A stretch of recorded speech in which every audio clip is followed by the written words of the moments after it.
There are more rules than just the basic derivative rules and power rule. There's got to be rules for multiple situations. One of the situations is, what if your function can be turned into the product of two other functions? In that case, the way that you take the derivative is you take the derivative of the first function times the second function, and then you add that to the derivative of the second function times the first function. So suppose that your function is a product of two functions, and those functions are f at x and g at x. In that case, the derivative is f prime g plus g prime f. So let's take, for example, the first one. The first example says that y is equal to 3x minus 5 times x squared plus 1. Now, of course, in this case, you'd probably want to expand and simplify because it's a lot simpler. But this is a good example to just show how to use product rule. So obviously, the first function is, or f is going to be 3x minus 5. And the second function is going to be, so g is going to be x squared plus 1. So I'll do this off to the side. I'll say that f at x, whoops, that's a little too thick. F at x is equal to 3x minus 5. G at x is equal to x squared plus 1. It's good to do the work off to the side. It helps you keep organized. F prime at x then is going to be equal to, what's the derivative of 3x minus 5? It's 3. And then g at x is equal to x squared plus 1. So g prime at x is equal to 2x.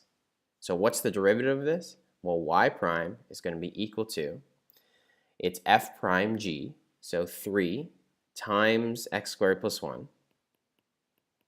And then you add on g prime f, so 2x times f, which is 3x minus 5.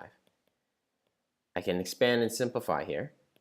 So I get 3x squared plus 3 plus 6x squared minus 10x. And so finally I get 9x squared minus 10x and then plus 3.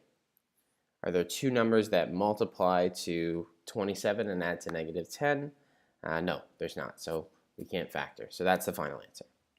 So that again is a very, very simple situation where we probably should have just avoided product rule by expanding and simplifying. In this one, y is equal to these two trinomials being multiplied. You don't really want to expand and simplify because you're going to get 9 terms. So what we'll do instead is we'll use product rule. So obviously the first function is going to be f, and the second function here is going to be g. So we'll say that f is equal to 3x squared plus 2x minus 1. G is equal to x squared plus 5x plus 4. So f prime is going to be equal to 6x plus 2. G prime is going to be equal to 2x plus 5.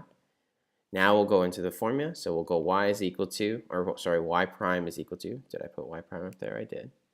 So y prime is equal to f prime g, so 6x plus 2 times g, which is x squared plus 5x plus 4, plus g prime f, which is 2x plus 5 times f, which is 3x squared plus 2x minus 1.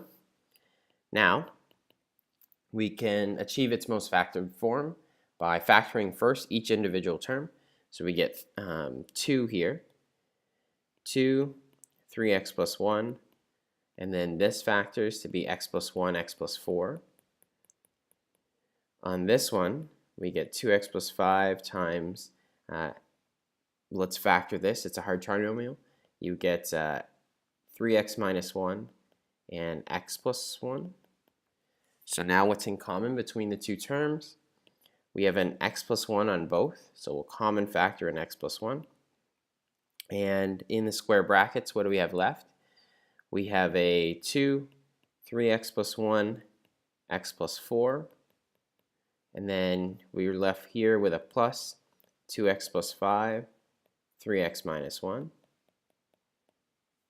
And we can simplify that. So x plus 1, when you expand and simplify inside that bracket, you're going to end up getting 6x squared plus 39x, and then plus 13.